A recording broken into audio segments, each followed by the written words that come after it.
هولمز برجر عمل منيو جديد اسمه اكستريم منيو، والمنيو ده عباره عن 5 سندوتشات. تعال نشوف ايه هما.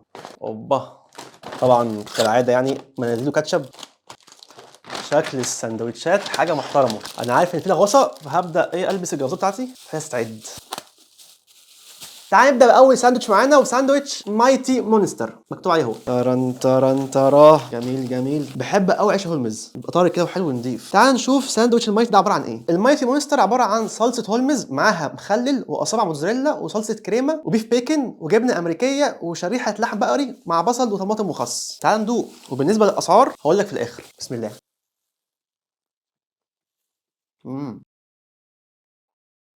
بصراحه الساندوتش حلو قوي، طعم اللحمه باين وقوي، والعيش بقى يا جماعه احلى حاجه في الساندوتش، العيش بتاعهم طازه قوي وطري كده وحلو. بص عامل ازاي، وستايل بقى الجبنه الموتزاريلا مع البيكن مع اللحمه مع بعض، اللي هو التجانس الطبيعي الحلو بتاع اي برجر.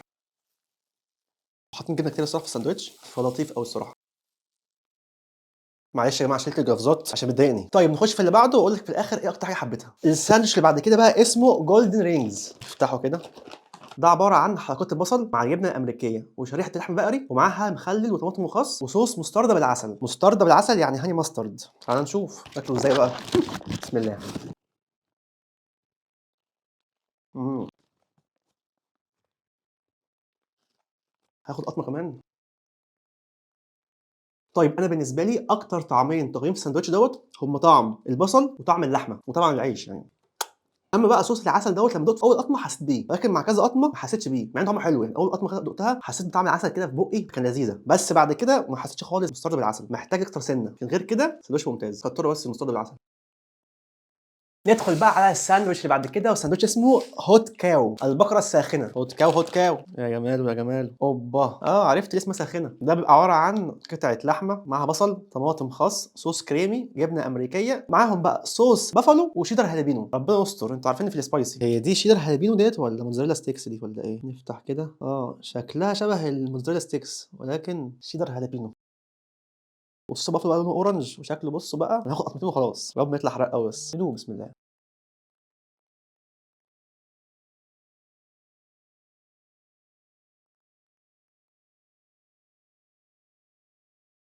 طيب هو انا بالنسبه لي كواحد مش بيحب قوي الحراق، هو يعتبر حراق ميد متوسط، مش هو الحرقان اللي يضايقك او الحرقان اللي يخليك ما تحسش بالساندوتش خالص، لا بالعكس، هو صوص بافالو سبايسي خفيف وطعمه حلو عاجبني. والغريب اكتر ان شيدر هالبينو طعمها برده حلو عاجبني، فهي غريبه دي. عايز برده اوضح حاجه ثانيه، هم هنا حاطين بيف بيكن، ما اعرفش ليه، مع ان اصلا الساندوتش ده اصلا المفروض ما يكونش فيه بيف بيكن يعني، اعتقد ده اكسترا يعني. فانا اعتقد لو انت بتحب السبايسي اللي هو السبايسي المتوسط هتحب الساندوتش دوت، لكن بقى لو بتحب حاجه اللي هي اوفر سبايسي مش هتحبه، والناس اللي ما بتحبش السبايسي ممكن يجربوه برده، مش هيتضايقوا برده، على حسب برده قد ايه بتحب السبايسي. ندخل بقى على ساندوتش رويال شوروم. افتح يا معلم. رويال شوروم ده عباره عن صوص ترافل بالمايونيز معاه مخلل بصل مكرمل مشروم مشوي جبنه امريكيه شريحه لحم بقري طماطم وخس. بسم الله.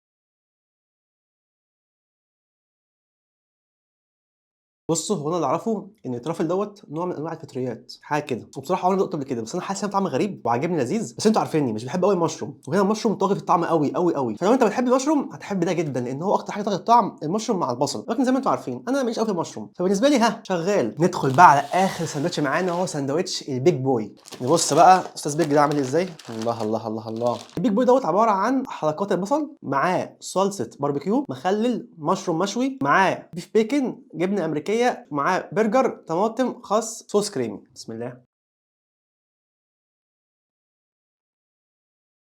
هنا بقى طغي الباربيكيو، وانا بقى باحب ايه، باحب المشروم معاه طعم زياده، مشروم مثلا معاه مثلا صوص باربيكيو فبيقلل شويه من حده طعم المشروم فبيبقى حلو زي ده كده، حبيته الصراحه. حلو قوي.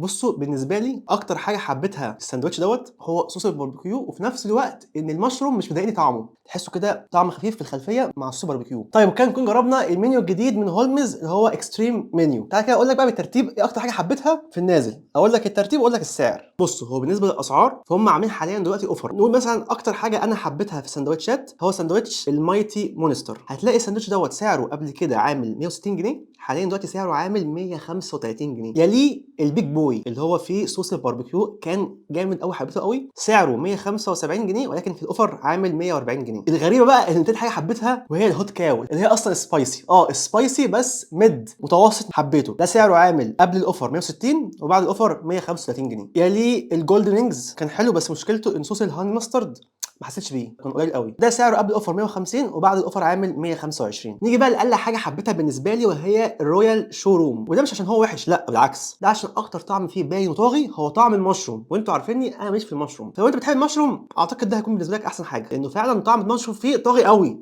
ده سعره عامل 165 جنيه ولكن بعد الخصم هيبقى عامل 135 جنيه. وبس كده، دي كانت تجربتي في الاكستريم منيو، وده كان رايي الشخصي. عايز بقى اسمع رايك تحت في الكومنتات، لو انت جربت حاجه من المنيو الجديد بتاع هولمز قول لي في الكومنتات ايه اكتر حاجه حبيتها واكتر حاجه ما حبيتهاش، وشايفين هل حلو المنيو الجديد ولا اي كلام. قول لي تحت في الكومنتات. وبس كده، كان معكم محمد عصام، نشوفكم ان شاء الله الحلقه الجايه. سلام.